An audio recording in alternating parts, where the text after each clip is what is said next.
ಅದರಲ್ಲೂ ವಿಪಕ್ಷ ಬಿಜೆಪಿ ಸರ್ಕಾರ ವಿರುದ್ಧ ಹರಿಯಾಯ್ತಾ ಇದೆ. ಅಲ್ಪಸಂಖ್ಯಾತರ ಓಲೈಕೆಯ ಪರಿಣಾಮವೇ ಈ ಬ್ಲಾಸ್ಟ್ ಅಂತ ವಿಜಯೇಂದ್ರ ಹೇಳಿದ್ದಾರೆ. ಪಾಕ್ ಪರ ಘೋಷಣೆ ಬೆನ್ನಲ್ಲೇ ಈಗ ಬಾಂಬ್ ಬ್ಲಾಸ್ಟ್ ಕೂಡ ಆಗಿದೆ. ಇದೆಲ್ಲವೂ ಕೂಡ ಅಲ್ಪಸಂಖ್ಯಾತರ ಓಲೈಕೆಯ ಪರಿಣಾಮ ಅಂತ ರಾಜ್ಯಾಧ್ಯಕ್ಷ BY ವಿಜಯೇಂದ್ರ ಈಗ ವಾಗ್ದಾಳಿಯನ್ನ ಮಾಡಿದ್ದಾರೆ.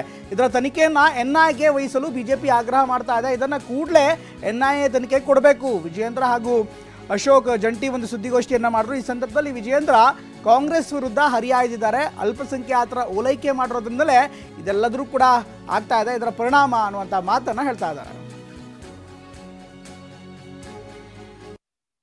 ರಾಜ್ಯದಲ್ಲಿ ಕಾಂಗ್ರೆಸ್ ಪಕ್ಷದ ಸರ್ಕಾರ ಆಡಳಿತ ಅಸ್ತಿತ್ವಕ್ಕೆ ಬಂದ ನಂತರ ಒಂದಾದರೊಂದು ಘಟನೆಗಳು ನಡೀತಾ ಇದೆ. ಸರಣಿ ಘಟನೆಗಳು ರಾಜ್ಯದಲ್ಲಿ ಒಂದಾದ ಮೇಲೆ ಒಂದು ನಡೀತಾನೆ ಬಂದಿದೆ.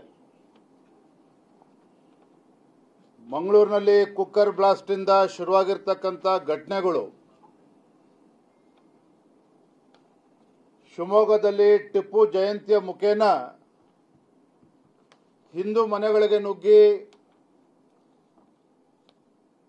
ಮನೆಗಳ ಮೇಲೆ ಕಲ್ಲನ್ನು ಎಸೆದು ಹಿಂದೂಗಳಿಗೆ ಬೆದರಿಸ್ತಕ್ಕಂಥ ಕೆಲಸನೂ ಕೂಡ ನಡೆದೋಯ್ತು ಕಾಂಗ್ರೆಸ್ ಸರ್ಕಾರ ಅಸ್ತಿತ್ವಕ್ಕೆ ಬಂದ ಮೇಲೆ.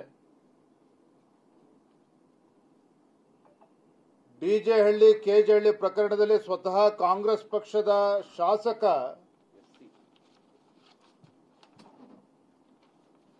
ಗೃಹ ಮಂತ್ರಿಗಳಿಗೆ ಒತ್ತಾಯವನ್ನು ಮಾಡ್ತಾರೆ.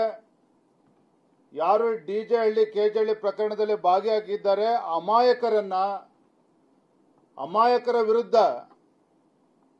ಕೇಸ್ಗಳನ್ನು ಹಿಂಪಡಿಬೇಕು ಅಂತೇಳಿ ಸ್ವತಃ ಕಾಂಗ್ರೆಸ್ ಪಕ್ಷದ ಶಾಸಕರು ಗೃಹ ಮಂತ್ರಿಗಳಿಗೆ ಒತ್ತಾಯವನ್ನು ಮಾಡ್ತಾರೆ. ಮೊನ್ನೆ ರಾಜ್ಯಸಭಾ ಚುನಾವಣೆ ಸಂದರ್ಭದಲ್ಲಿ ನಡೆದಿರ್ತಕ್ಕಂಥ ಘಟನೆ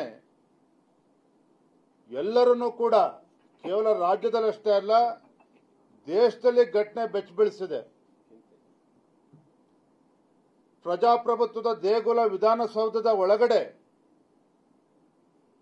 ರಾಜ್ಯಸಭಾ ಚುನಾವಣೆ ನಡೆದ ನಂತರ ಗೆದ್ದು ಬರ್ತಾ ಇರ್ತಕ್ಕಂಥ ಕಾಂಗ್ರೆಸ್ಸಿನ ಸಂಸದ ಅವರ ಹಿಂಬಾಲಕರು ಪಾಕಿಸ್ತಾನ್ ಜಿಂದಾಬಾದ್ ಅಂತ ಹೇಳಿ ಘೋಷಣೆ ಕೂಡ ಕೂಗಾಯಿತು.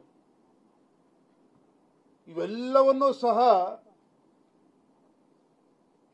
ರಾಜ್ಯದಲ್ಲಿರ್ತಕ್ಕಂಥ ಕಾಂಗ್ರೆಸ್ ಸರ್ಕಾರ, ಮಾನ್ಯ ಮುಖ್ಯಮಂತ್ರಿಗಳು, ಮಾನ್ಯ ಉಪಮುಖ್ಯಮಂತ್ರಿಗಳು DK ಶಿವಕುಮಾರ್ ಅವರು, ಇವರ ಮಂತ್ರಿಮಂಡಲ ರಾಜ್ಯದಲ್ಲಿ ಕಾಂಗ್ರೆಸ್ ಪಕ್ಷ.